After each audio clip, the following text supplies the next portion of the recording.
大家好，我是田园，今天给大家分享一个无水无油老式鸡蛋糕的做法。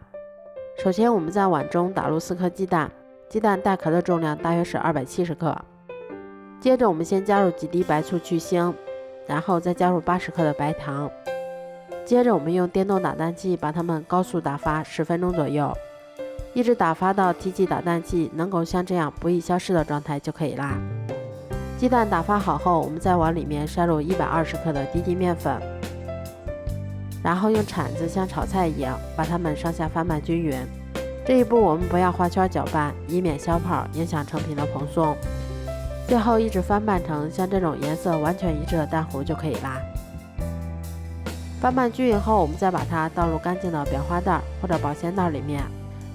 接着我们再把它依次挤入到蛋糕模具里面，面糊大概能装到模具的7、8分满就可以啦。